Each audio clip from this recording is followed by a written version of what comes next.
vamos então passar a esta parte agora, da apresentação do livro do Flammarion Maues.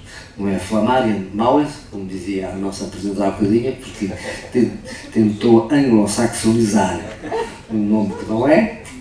Eu acho que ela não percebeu que o senhor era brasileiro. Era brasileiro. E, portanto, aliás, várias pessoas perguntaram-me que aquilo se lia, não é? É muito fácil. Qual é a origem desse nome? Não sei, ele depois pode explicar. Que eu saiba é francês.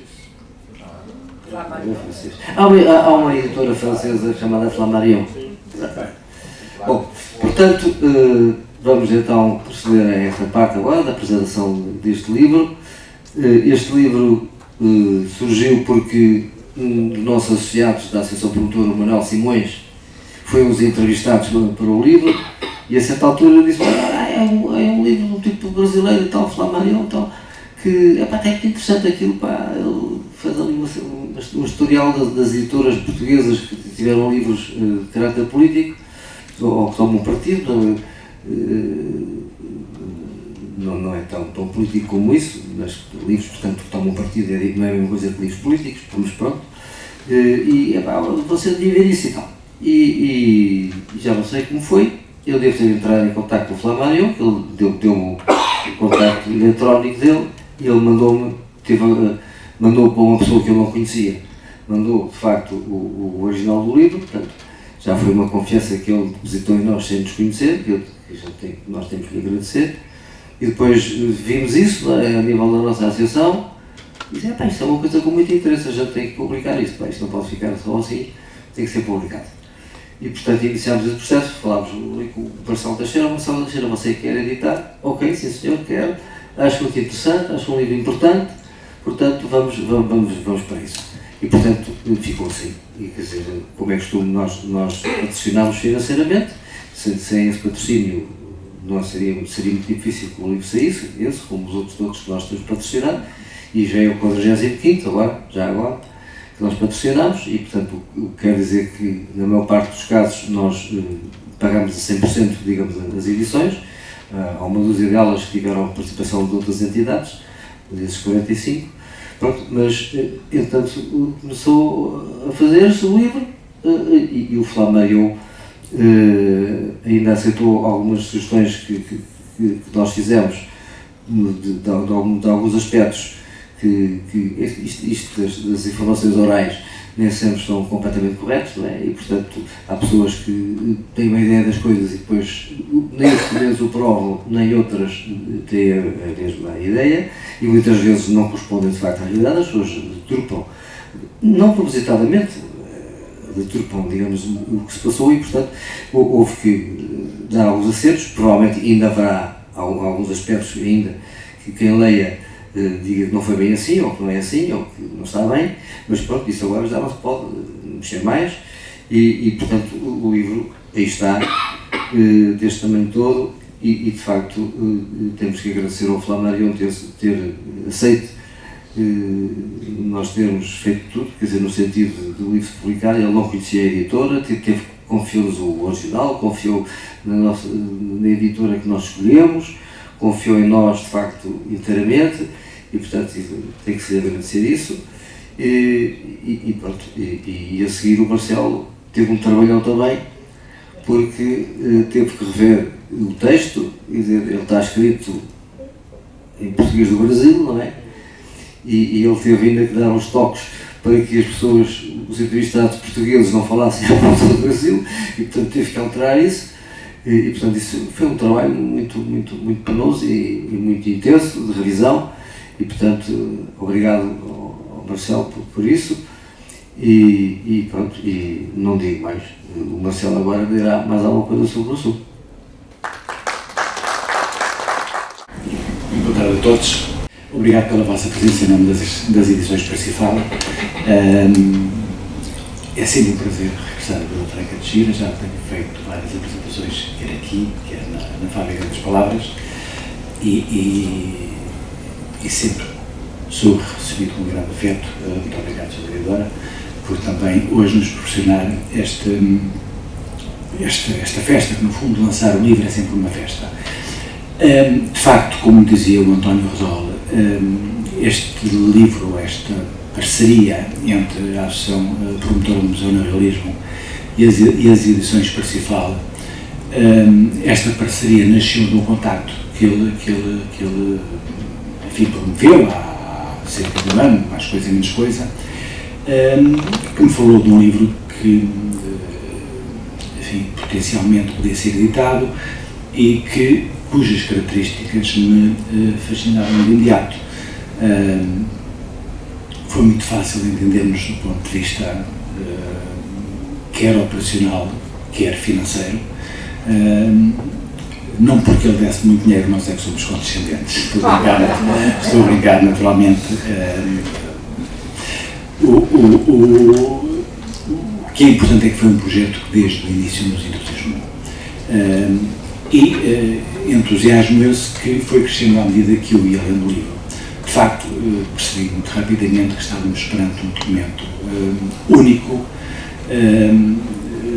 que não tem dúvidas, mas depois, melhor do que eu, o Nuno Medeiros falará sobre isso, se pode constituir como um guia, um referente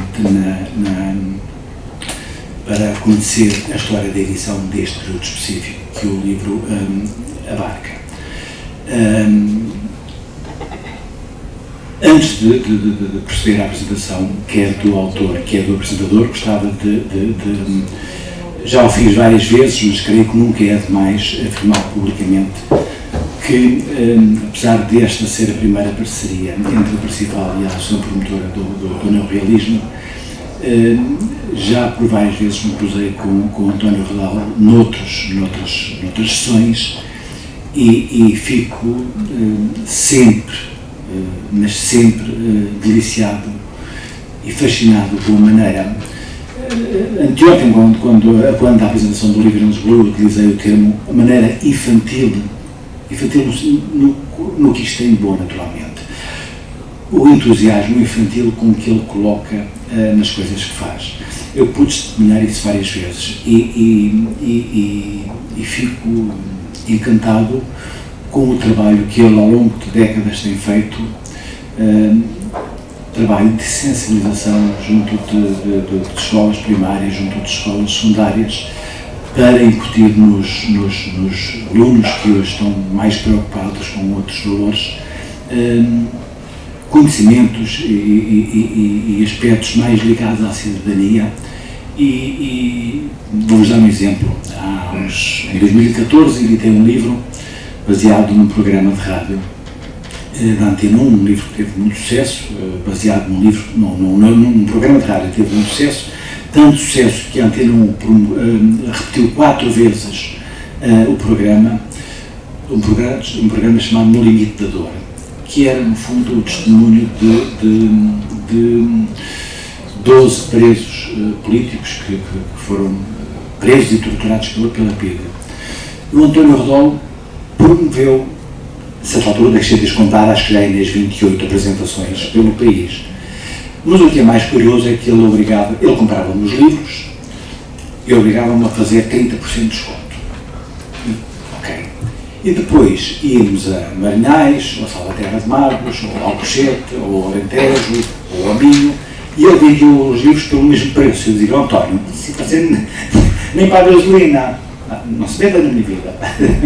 Ou seja, é absolutamente extraordinário o trabalho que uma pessoa que podia estar tranquilamente em casa a ver televisão, a ler, ou a fazer o que lhe entendesse, não é? Chegar a casa às 2 ou 3 da manhã, depois de ter perdido dinheiro, porque comprar os livros com 30% de desconto e vendê-los a 200 km de casa ao mesmo preço, e ainda ter de chegar a casa às 2 ou às 3 da manhã, isto tem um custo, é evidente, não é?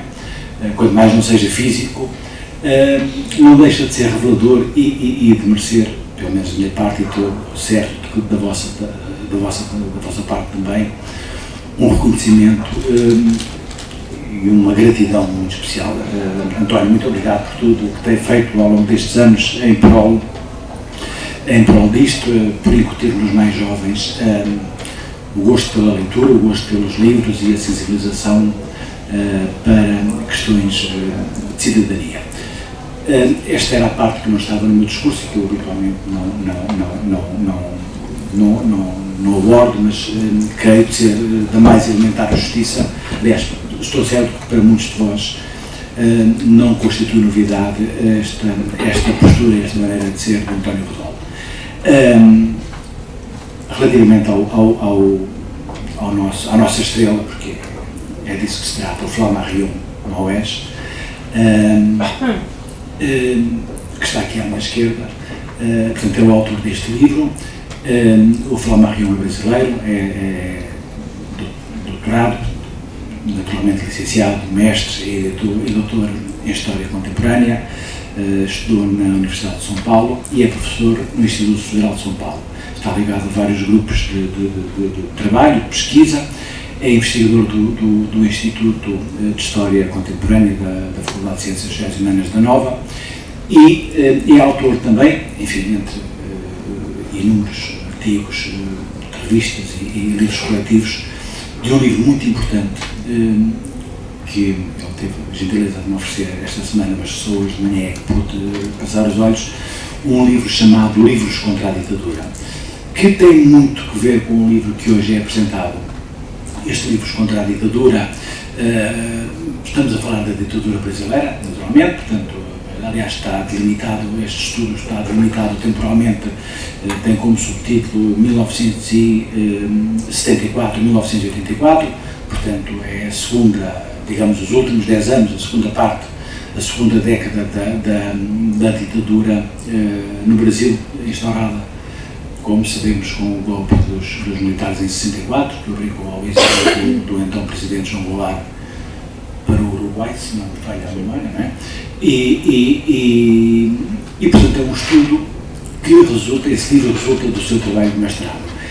O Livros Tomam Partido é um livro, enfim, com algumas características similares, portanto, estudo de editoras, mas muito mais profundo, de uma forma, enfim, mais profunda, feita em Portugal, portanto, a realidade não é a realidade brasileira, é a realidade portuguesa. O Nuno Medeiros, a quem agradeço também a gentileza de partilhar connosco esta mesa, é um dos grandes estudiosos do livro e da sociologia do livro em Portugal. Ele é doutor em Sociologia, também pela Faculdade de Ciências Sociais e Humanas, a cujo Instituto de História Contemporânea também pertence como investigador. É professor há quase 2 décadas no Instituto Politécnico de Lisboa, na Escola Superior de Tecnologia da Saúde. É das pessoas que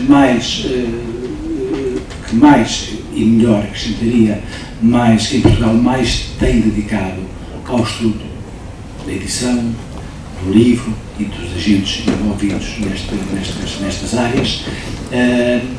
Ele, naturalmente, eu já falei muitíssimo mais do que estava à espera, passo a palavra a ele imediatamente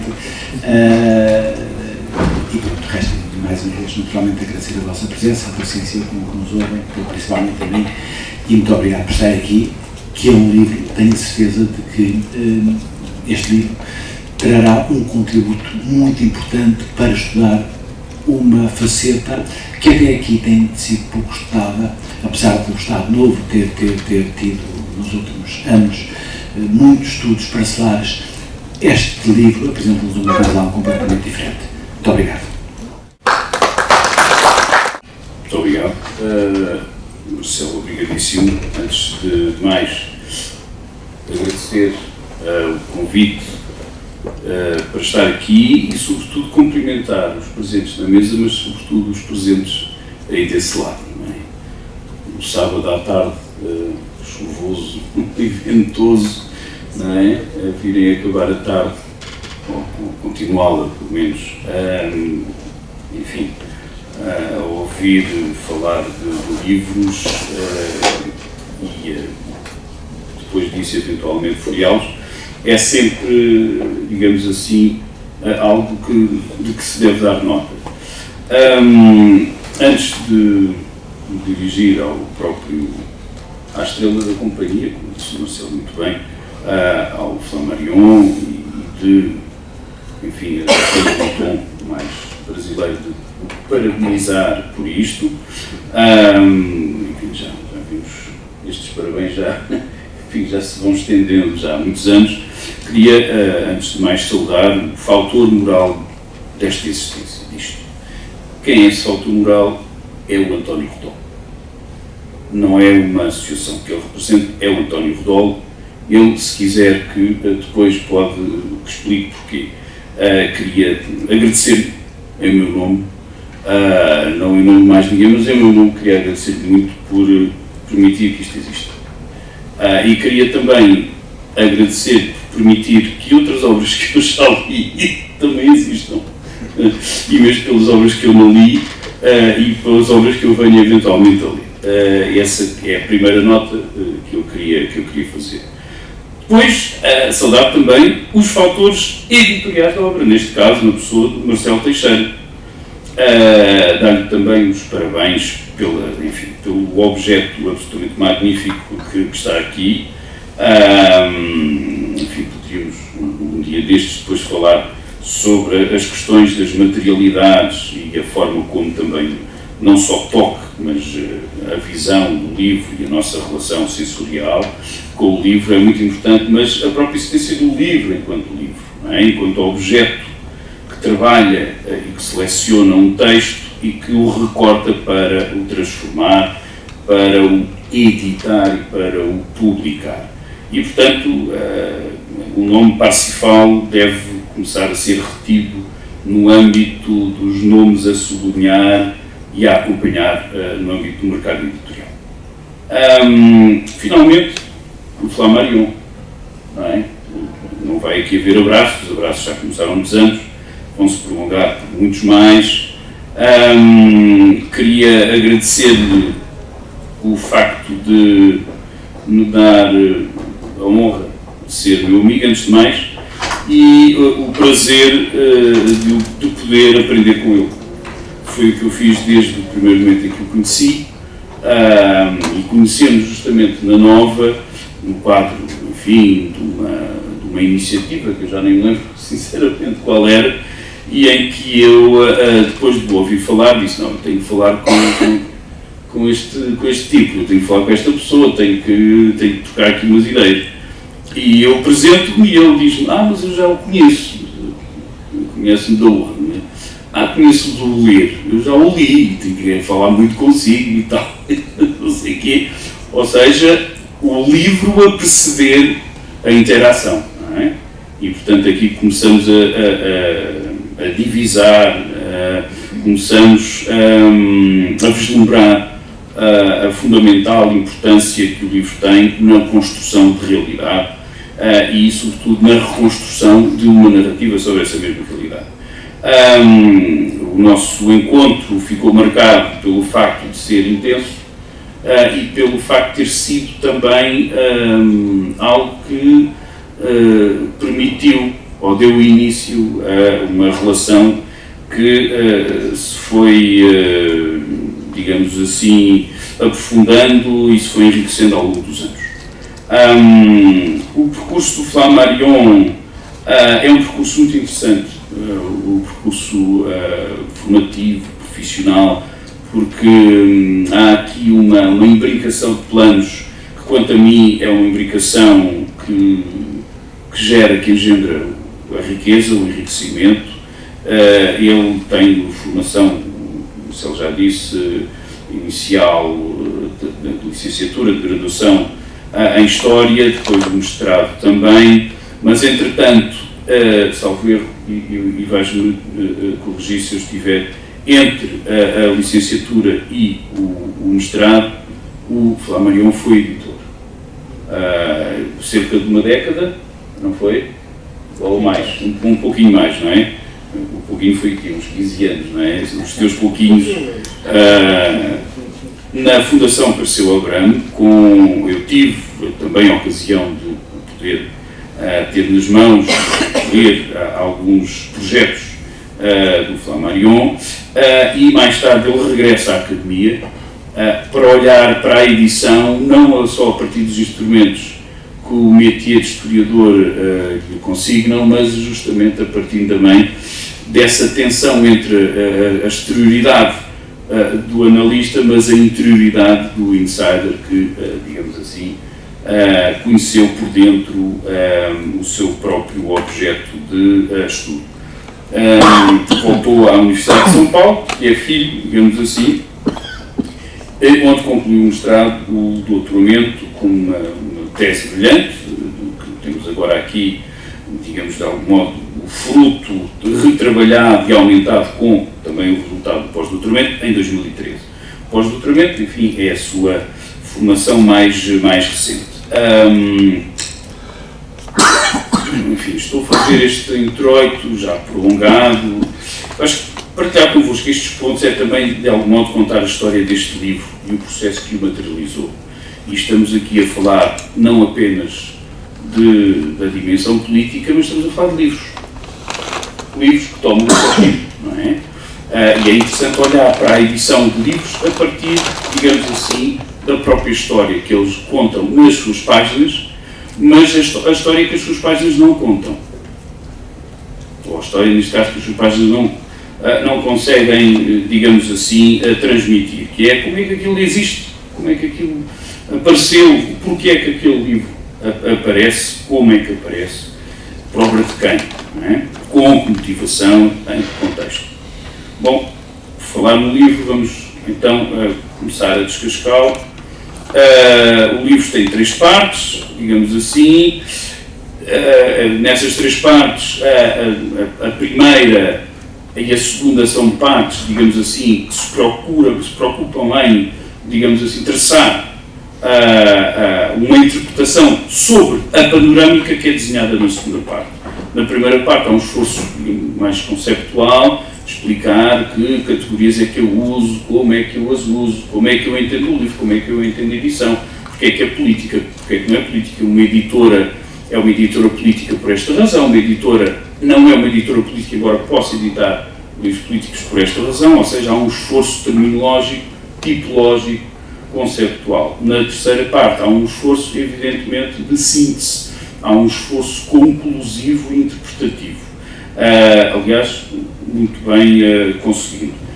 Toda a enorme oceânica segunda parte é a parte, digamos assim, em que, digamos, percorremos com o Flammarion por essa,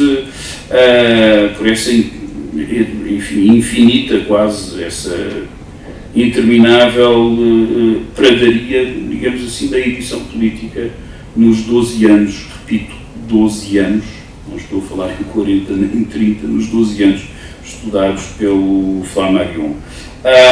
Além disso, ele também traz ao leitor, oferecendo-lhe informação sinóptica em quadros, digamos assim, que sintetizam de um modo muito ilustrativo, digamos assim, todo este fenómeno, e também oferece-nos uma visão panorâmica nos próprios apêndices. Eu diria que os apêndices são utilíssimos. Normalmente tendemos a tratar os apêndices como apêndices, não é?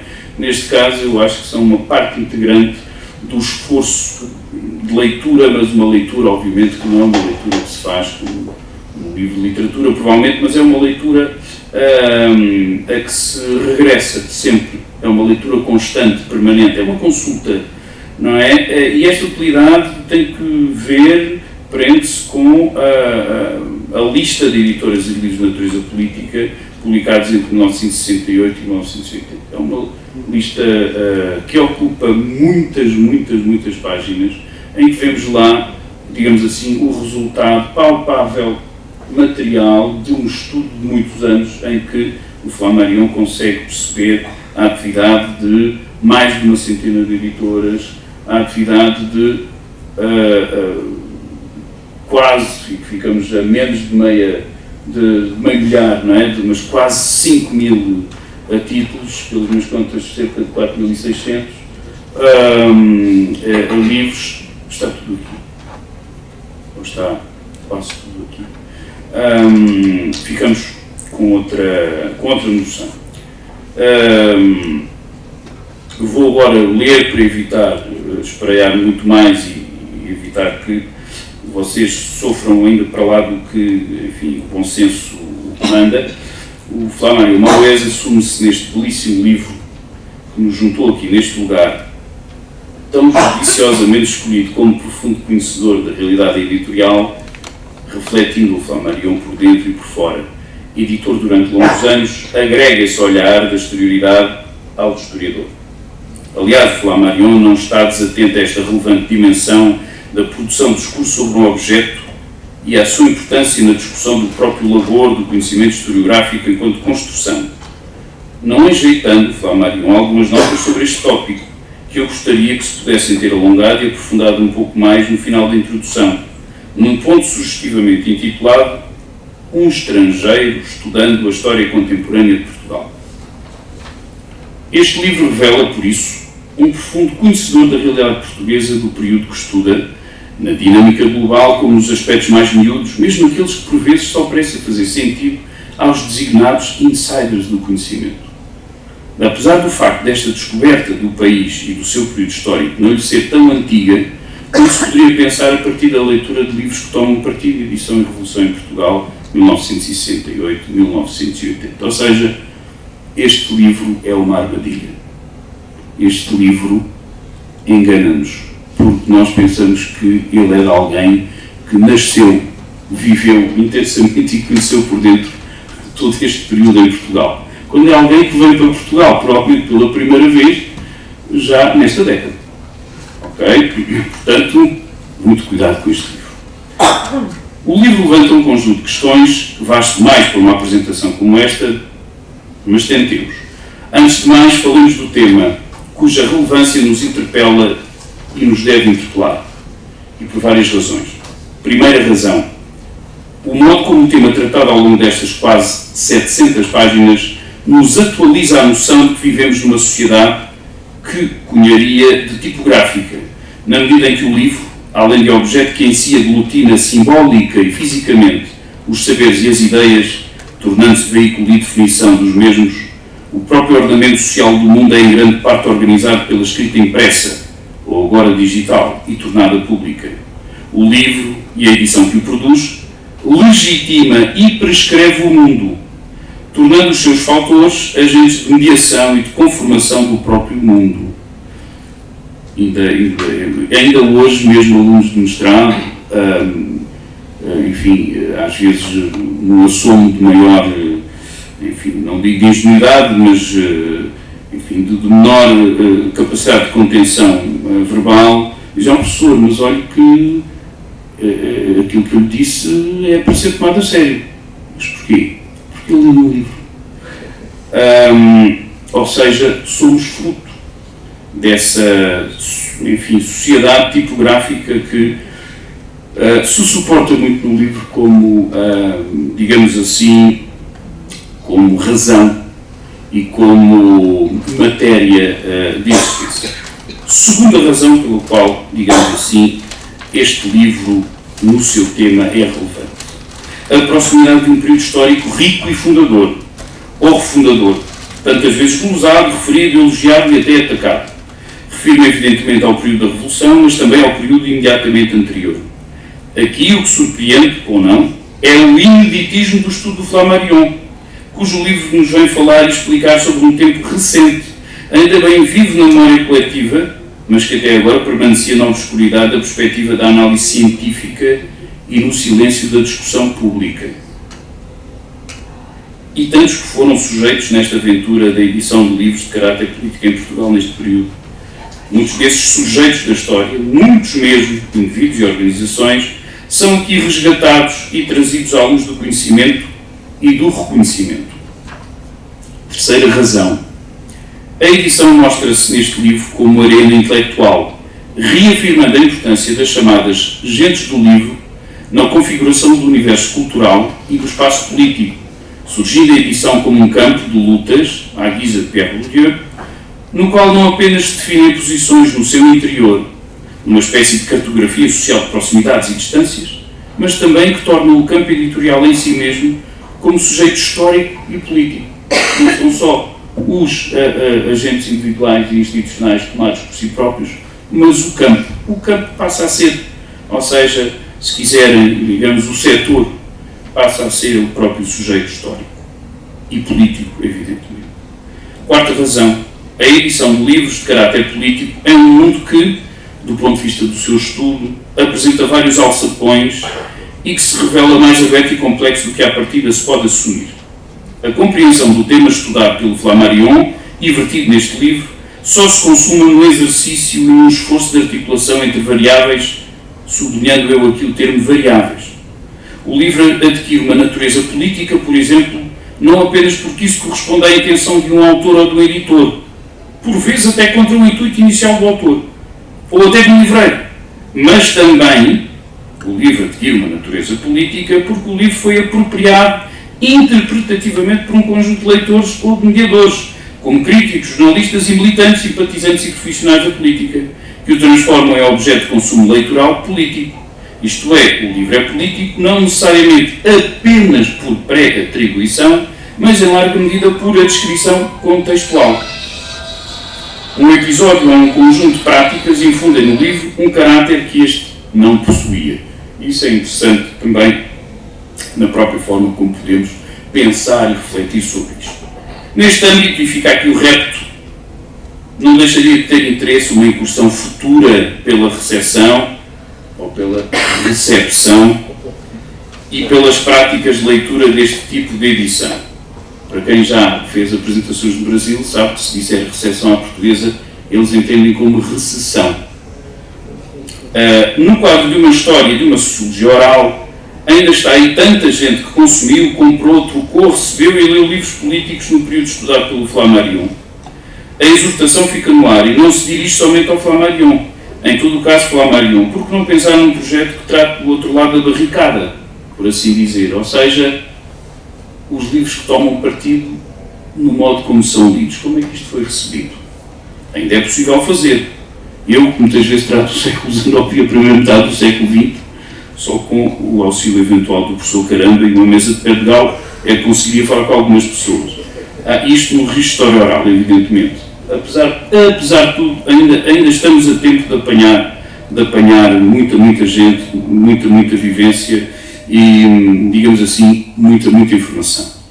Bom, o cenário descrito e interpretado pelo Flammarion oferece-nos um quadro que, se de certo modo confirma com rigor e profundidade um ou outro traço mais impressionista das noções que se poderiam ter do mundo editorial político no tempo que ele observou, não só nos traz informações novas, como desenha um conjunto impressionante de dados. Não é demais salientar. 138 editoras recenseadas com atividade neste período que se dedicaram no todo ou em parte à edição de livros de caráter político. O livro apresenta estudos de maior pormenorização sobre 108 destas editoras. Cerca de 4.600 títulos seguramente publicados. Isto num lapso de 12 anos. Agradecemos ao Flammarion esta ambição quantitativa que desenha um quadro global a todos os títulos surpreendente, quase esmagador para um país e um mercado editorial, com o acanhamento daquele que existia em Portugal no início da década de 1970. Fica a pergunta: quantos livros de caráter inequivocamente político conhecemos hoje a serem publicados em Portugal? E que a potência de consumo por este género hoje se verifica entre nós? Efetivamente, tratou-se de um período singular, provavelmente irrepetível, da história contemporânea portuguesa. Lá está, a marcar o começo do livro, a Epígrafe da Liberdade, música de Sérgio Godinho, cujas estrofes iniciais são de uma eloquência desarmante. Só para quem está mais desatento, deixem-me lê-las, cantá-las não, porque senão saímos todos daqui com pesadelos. Viemos com o peso do passado e da semente, esperar tantos anos torna tudo mais urgente e a sede de uma espera só se estanca no torrente.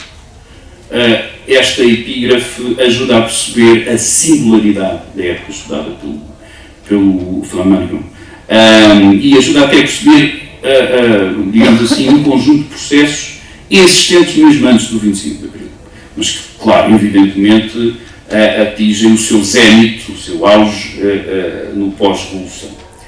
Parece, com efeito, existir uma singularidade portuguesa, provavelmente relacionada com a natureza da mudança de regime e calcionada pela legitimidade revolucionária que o golpe instaurou. Há uma explosão editorial pós-revolucionária de que não tenho a certeza de que exista um paralelo comparável. O caso espanhol, que apesar de tudo não conheço tão bem, apresenta semelhanças com o que se passou em Portugal antes do 25 de Abril, mas depois parece cavar-se uma notória diferença, que que talvez se possa explicar com o caráter revolucionário e repentino de uma mudança política em Portugal, face à natureza da transição espanhola, faseada e sustentada num pacto, através do qual se estabeleceu um novo caminho sem corte absoluto com a situação anterior. Por outro lado, o livro do Flammarion demonstra como, pela existência de projetos, muitas vezes unipessoais, ou sustentados apenas na vontade de participar no debate político, quantas vezes prosélito, não baseados necessariamente na obtenção de benefício comercial ou não conseguindo em função da ausência de uma estruturação e organização mínimas, a edição é, com efeito, uma atividade em boa medida caracterizada pelas ideias de contributo cultural, até abnegado e interventivo, como se de apostolado se tratasse. E aqui estamos perante uma expressão efetiva e consequente de um dos elementos mais classicamente definidores, ou autodefinidores, da edição perspectivada pelos próprios editores como missão, como produto de uma vontade e mesmo de um dever de contributo irredutível ao mercado e aos seus ditames. Se é verdade que retoricamente este posicionamento intrinsecamente cultural dos editores foi uma das marcas que desde quase sempre pautou o discurso de muitos deles, editores, é também verdade que em muitos casos ao longo da história isso correspondeu mais a um artefato retórico preocupado em estabelecer uma narrativa heroica do que às práticas reais, não no caso de edição política. Entrando em dimensões mais relacionadas com o modo como a pesquisa foi produzida e é apresentada no livro, cumpre salientar, antes de mais, a judiciosa distinção que o Flammarion estabeleceu entre edição política e livro político, pertinente e analiticamente arguta, que remete para aspectos disciplinares e epistémicos de delimitação de categorias de classificação como História e Sociologia do Livro e História e Sociologia da Edição de Livros, que não estudam necessariamente exatamente o mesmo objeto, nem o interrogam da mesma forma. E a investigação do Flammarion situa-se, creio, de modo claro no domínio da história da organização social de práticas e estruturas institucionais em torno de um objeto cultural, e centram-se mais nisto do que no próprio objeto tomado por si. Ou seja,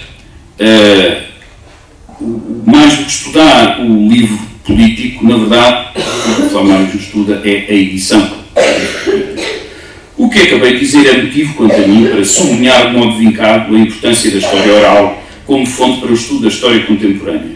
O Flammarion recorreu às fontes orais, todas ou quase todas na primeira pessoa, o que constitui, a meu ver, um enriquecimento extraordinário e transporta a análise para a fímbria do acontecimento, da relação, da pessoa, do sentimento, elementos essenciais para a compreensão de um objeto de estudo como este e que seguramente se perderiam numa pesquisa mais exclusivamente documental, que ainda por cima não poderia contar com a existência e disponibilidade de muitos elementos documentais de natureza arquivística, dada a escassez de espólios e arquivos de entidades ainda por cima dispersas e de duração frequentemente efêmera. Quanto ao intervalo temporal que circunscreve o livro, as datas podem suscitar algumas dúvidas. As datas extremas que balizam o estudo são vinculadas por Flammarion ao início do marcelismo, em 1968, e à vitória com maioria absoluta da Aliança Democrática, em dezembro de 79, obtendo esta coligação de direita, nas palavras do autor, vou citar, uma legitimidade que lhe garantia a força para enterrar de vez todos os resquícios revolucionários que porventura ainda existissem em Portugal. Fim de citação. É interessante ver nesta proposta do Flammarion uma certa novidade relativamente à temporalização que frequentemente é adotada nas explicações e análises da história política, que tende a preferir o ano de 1982, em vez de 1980, com a revisão constitucional como ano de viragem, ou mesmo a tirar esse fim de ciclo para a adesão à Comunidade Económica Europeia em 1986.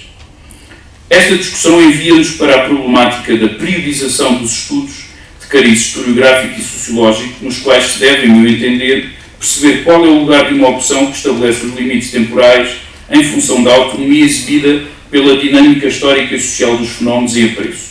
Lugar que não deve ser hostil à tradição cronológica de periodizar em função dos acontecimentos políticos que ocorrem numa dada formação social. Já ultrapassei muito ou não? Só um bocadinho, não é? Contudo, as datas do estudo, na sua anterioridade e posterioridade face ao momento do golpe de Estado, que acabou com a ditadura, relembram-nos de que há uma coexistência, em certa medida, tensional entre ruptura e continuidade no que se refere à atividade editorial de livros de caráter político antes e depois do 25 de Abril.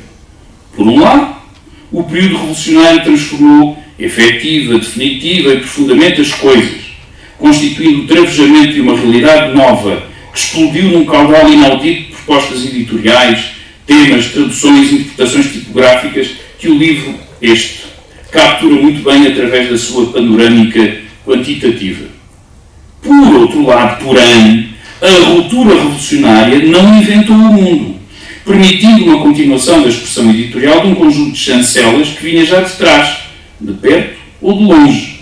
E o Flammarion explica isso muito bem quando na conclusão afirma que, cito de novo, o forte movimento de edição política que ocorre nos anos do processo revolucionário em curso não nasce abruptamente, mas é fruto de um processo de maturação que vem de alguns anos antes. Fim de citação. Embora o Flammarion também sublinhe que, passo a citar, é inegável que o 25 de Abril inaugura e proporciona um período de excepcional efervescência e agitação políticas. Fim de citação. E daí a importância fulcral da dimensão quantitativa na edificação de um panorama traçado ao longo deste livro. Cruzada essa dimensão quantitativa com a componente qualitativa com que o Flammarion vai densificando e aprofundando a exploração da realidade que investigou e que nos vai oferecendo num quadro amplo, mas texturado e habitado. Ou seja, por um lado temos os números que nos esmagam, mas por outro lado também não deixamos de ter uma certa afirmação, enfim, digamos assim, não diria de uma exploração de casos, mas, digamos assim, do início de uma forma de partilhar connosco alguns dados fundamentais, e às vezes bem mais do que isso, sobre muitas editoras. Portanto, ele consegue jogar muito bem com estes dois princípios, um de índole mais quantitativa e outro, apesar de tudo, de índole mais qualitativa. A justa posição destas duas opções metodológicas permite, por isso, uma polinização verdadeiramente cruzada na interpretação desse panorama desenhado pela pesquisa e claramente visível no livro. E o panorama, como percebemos, impressiona. Não consigo deixar de repetir isto. Tínhamos essa impressão, vivemos com essa impressão, essa convicção, desde a pesquisa do Flammarion e agora com este livro das edições Parsifal, inserido na coleção Cais da História, ficamos com a segurança analítica e a certeza dos factos. Já não há impressão. Ou seja, este livro é anti-impressionista. Quanto às componentes interpretativas, seria interessante e esclarecedor ver futuramente prosseguido um itinerário de investigação que confronta as características do campo específico estudado, o da edição política, com outras dinâmicas que ocorreram no setor do livro, como por exemplo a associativa. Sabemos que o Grêmio Nacional dos Editores e Livreiros foi extinto num processo também ele com alguns ingredientes passíveis de associar ao período revolucionário, surgindo mais tarde a Associação Portuguesa de Editores e Livreiros. Qual foi neste caso, e se houve, o discurso coletivo dos editores de livros de caráter político durante este período? Viam-se como operando num quadro que carecia de institucionalização? Que tipos de identidade editorial e profissional se geraram na pluralidade que vimos das formas como se interveio na edição política antes e depois do 25 de Abril? E a posição do Estado face a isto? Lançou algum enquadramento legal ou administrativo da atividade editorial, sobretudo a de caráter político, durante o período revolucionário? A que papel se remeteu? Foi ator? Foi espectador? O Estado, portanto. Já nem me vou referir a questões relativas à possibilidade de elaborar tipologias e formas de categorizar que a edição de caráter político, quer a edição de caráter político, quer o livro de natureza política, para cuja riqueza este livro nos despertou e que são fundamentais para a percepção deste objeto de estudo e conhecimento que em tão boa hora o Flammarion nos trouxe. A primeira parte do livro dá-nos todo um perfil de diligência conceptual e classificativa, no qual o autor enfrenta com coragem os desafios da construção e operacionalização de tipologias com que categoriza as editoras. As propostas elaboradas pelo Flammarion revelam-se possuidoras de amplo e indesmentível interesse e com potencial de fecundidade heurística, que deve ser acompanhado por todos quantos se venham a dedicar a este tema e a temas conexos. A todos nós, só nos resta fruir este livro, torná-lo um objeto de consulta permanente e agradecer ao autor e bem entendido ao promotor, mecenas e ao editor deste livro por nos ter oferecido essa possibilidade. Muito obrigado. Boa tarde, boa noite a todos. Agradeço a presença, a intervenção do Nuno, né? Vou tentar também comentar um pouco a intervenção, né? Mas inicio também agradecendo ao Museu do Neorrealismo, à Câmara Municipal de Vila Franca de Xira, a Associação Promotora do Museu do Neorrealismo, né? E, sendo repetitivo, mas é inevitável, ao Antônio Mota Redon, que realmente, sem ele, o livro não existiria, né? É um livro caro. Eu devo confessar que jamais acreditei que o livro seria editado integralmente, né? Eu sempre ficava aguardando que o Antônio... Pois é. Eu sempre ficava aguardando que o Antônio me mandasse um e-mail falando: bom, e o que nós vamos cortar do livro? Mas não chegou esse e-mail e acho que foi muito bom, né? E realmente, sem esse apoio, não existiria essa edição, né? Depois, o trabalho do Marcelo, da editora Pazifal, que foi muito bem feito, um trabalho também rápido, né? Porque esse livro poderia ter demorado muito mais tempo para ser feito, e que possibilitou termos esse ano ainda essa edição. Não veio a público antes por minha culpa, né? Porque eu fiquei mais de um ano mexendo no livro e demorei muito a fazer isso, mas enfim, saiu, né? Bom, falando um pouco, ainda nos agradecimentos, né? E o Nuno Medeiros foi uma das, antes de conhecê-lo, inclusive, mas uma das referências importantes para o meu trabalho, porque quando eu comecei a me interessar pelo tema, né, uma das primeiras coisas que eu fiz no Brasil foi tentar achar trabalhos que tratassem dessa questão da edição de livros durante o período revolucionário do 25 de abril, ainda de uma forma mais circunscrita principalmente 74, 75, né? E fiquei surpreso de não achar esses trabalhos. Achei algumas coisas na imprensa, né? E depois achei esse livro do Nuno Medeiros, Edição e Editores, que me deu um ânimo, assim, bom, alguém já viu essa história, né? Alguém já se deu conta disso e achou que valia a pena estudar isso, né?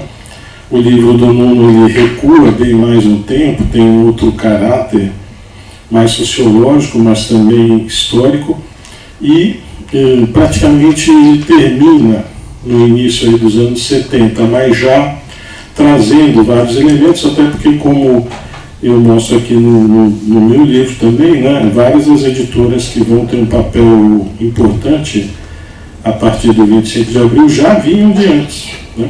E várias delas são analisadas aqui no trabalho do Nuno. Então, esse trabalho do Nuno foi um dos primeiros que eu consultei e que tratavam mais diretamente da temática, né? E depois fui tendo acesso a outros trabalhos dele, e eu tenho dito, isso não é uma troca de gentilezas, é um fato, que o Nuno Medeiros é o meu mentor intelectual do ponto de vista da sociologia do livro e do entendimento do livro como um elemento de,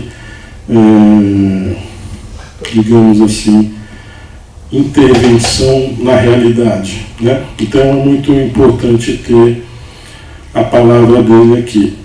E um segundo mentor intelectual numa outra área, que infelizmente não pôde estar presente porque tinha compromissos fora do país, que é o professor José Manuel Lopes Cordeiro, da Universidade do Minho, que me esclareceu uma série de questões sobre a esquerda portuguesa e a extrema esquerda portuguesa, que não é fácil de entender. É verdade. Né? Principalmente naquele período dos anos 70.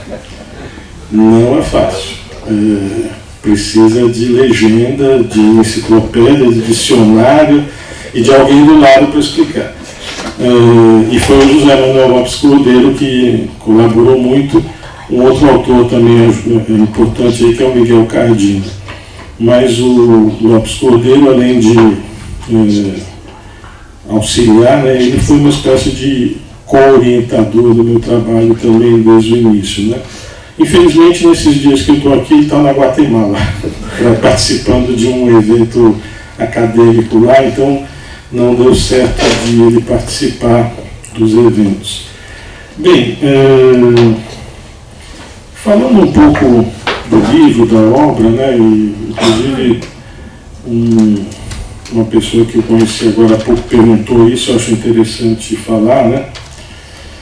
Como é que surgiu esse projeto, né? E levando em conta essa questão, quer dizer, eu venho do Brasil para estudar esse assunto aqui, né? O Nuno falou um pouco, o Antônio Redol e o Marcelo também. Na verdade, o meu interesse foi, a partir de certo momento, estudar a edição, né?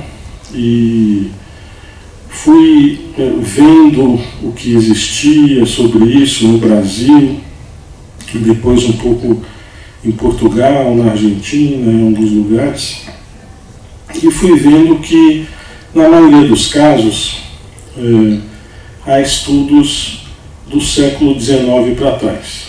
Né?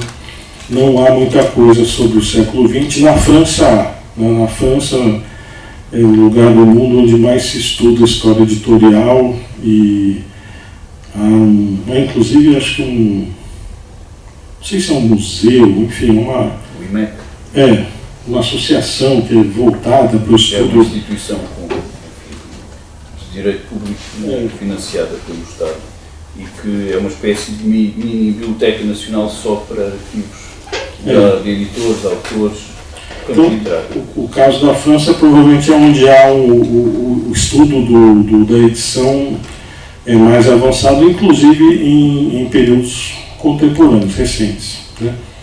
E eu fui vendo que no Brasil, por exemplo, existia pouquíssima coisa sobre a edição no século XX, depois vi que em Portugal também não tinha muita coisa, e eu queria associar isso com a questão política, né?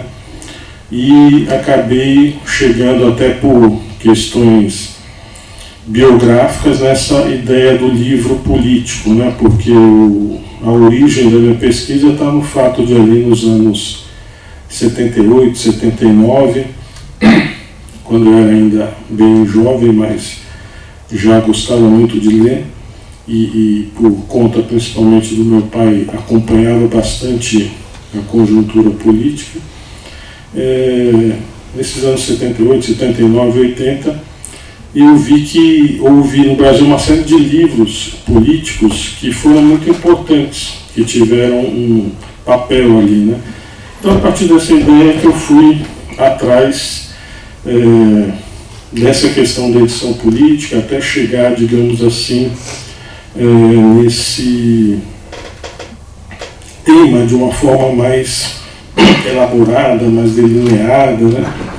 E fiz a investigação sobre as editoras de oposição no Brasil durante o período final da ditadura e depois comecei essa investigação em Portugal, né?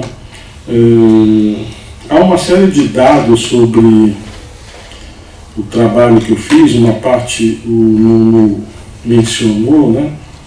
Sobre esse volume de edições, a quantidade de editoras. Isso está bem detalhado aqui no livro, né? Eu tentei fazer uma coisa que fosse bastante documental também, né?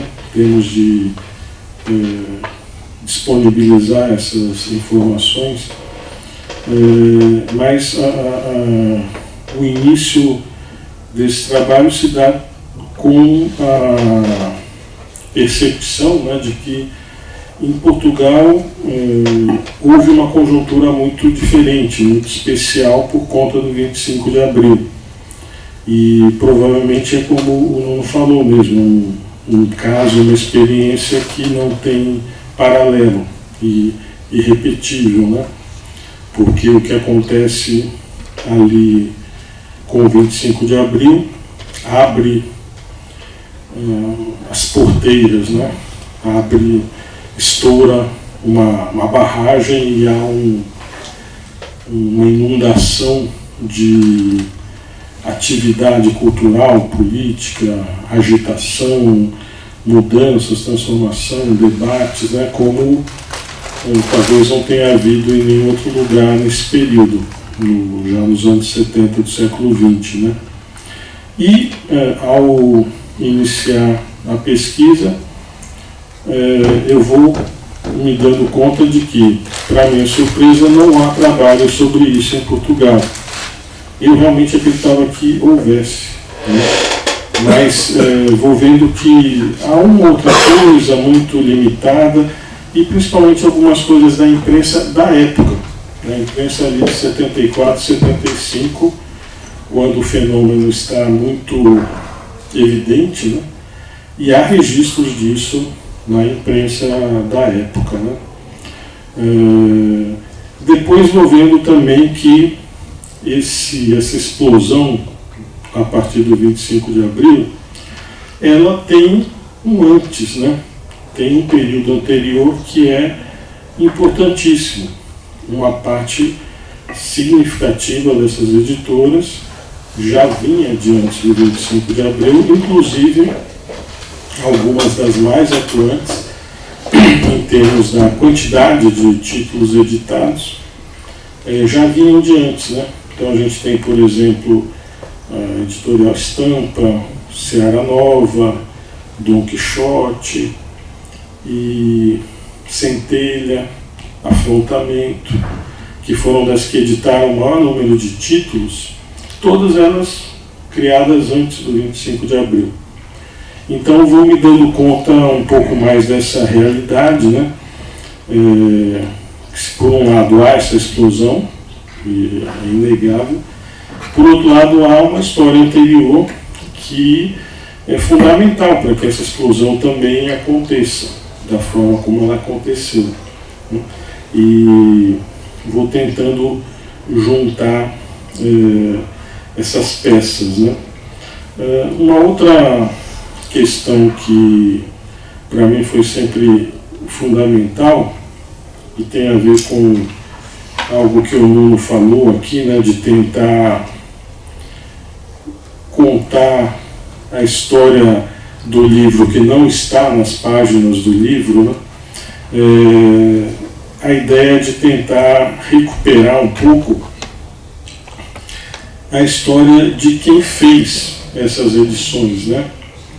A história de quem fez essas editoras, ou seja, nos trata da história dos autores do livro, da autoria como a gente conhece tradicionalmente, mas daqueles que possibilitaram que aquelas obras viessem à luz, né? Claro que o autor tem o seu papel aí, mas como esse livro mostra bem, né? Se não houvesse certas pessoas envolvidas, ele estaria disponível como tese online lá na página eletrônica da Universidade de São Paulo, não teria se transformado numa obra editada, revisada, ampliada e disponível ao público nesse formato, né, que é diferente. Então a minha ideia foi muito recuperar esses personagens também, né? Entender as suas motivações, as suas relações políticas, porque aí entra a questão da edição política, né?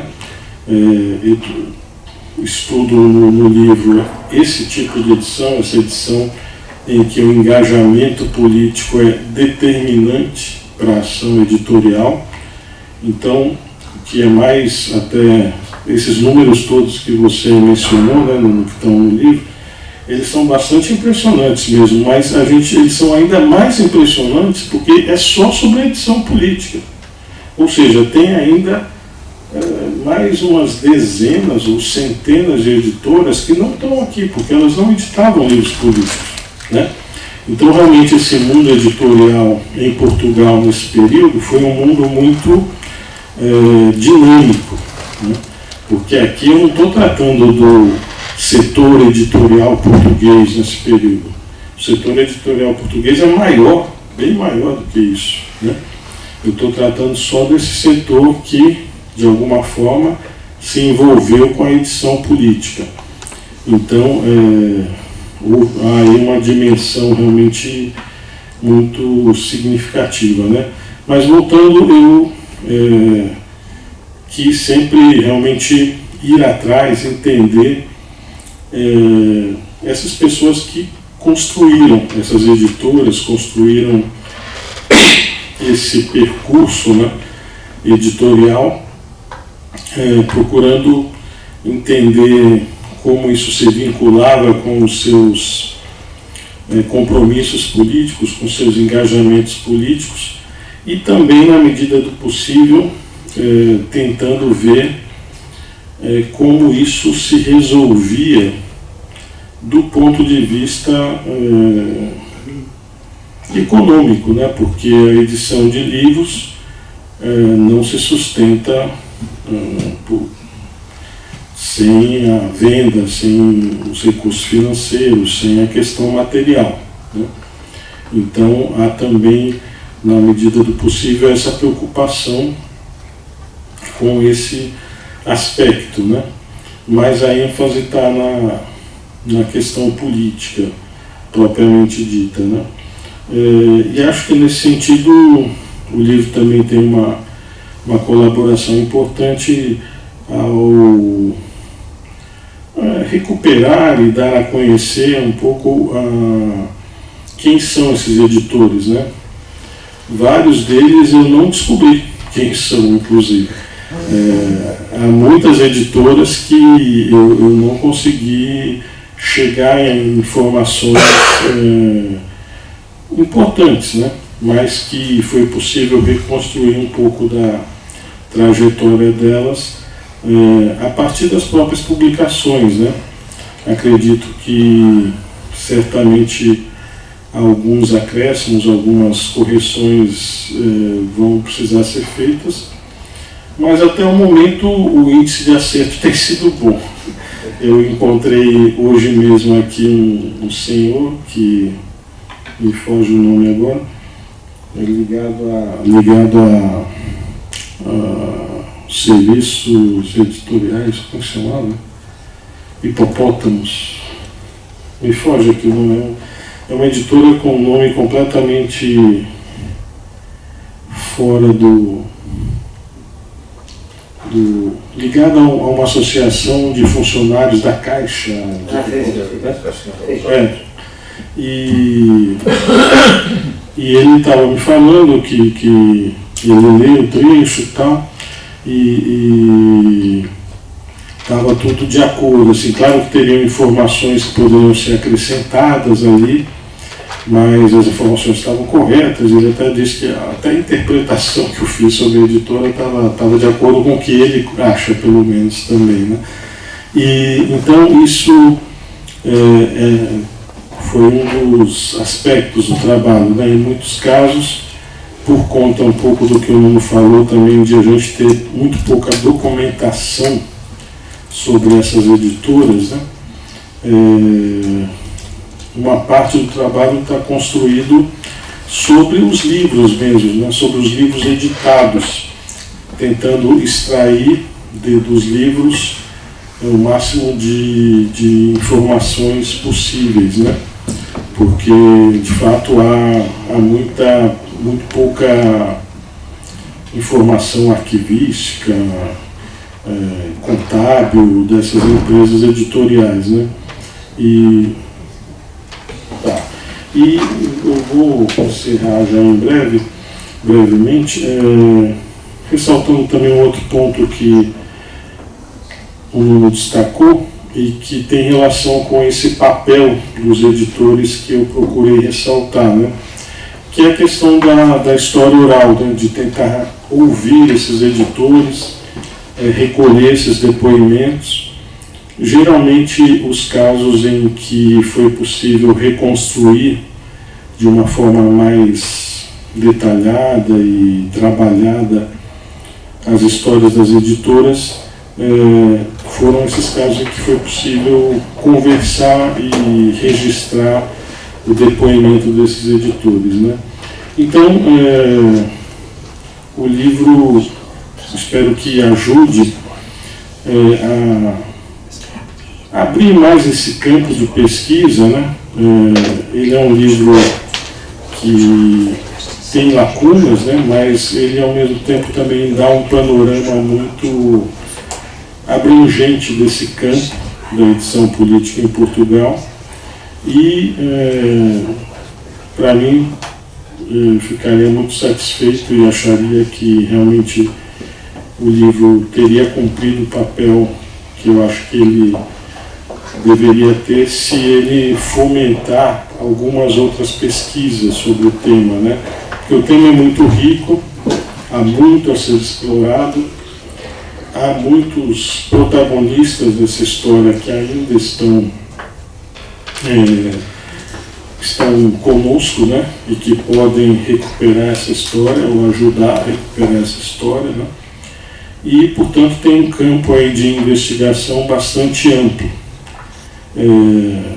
Que, enfim, essas coisas não acontecem rapidamente, mas, quem sabe, motiva, né, alguns estudantes, alguns investigadores a irem atrás de algumas histórias, de alguns casos, de algumas dessas editoras que podem ser mais bem analisadas e ter um estudo mais aprofundado, mais detalhado, etc.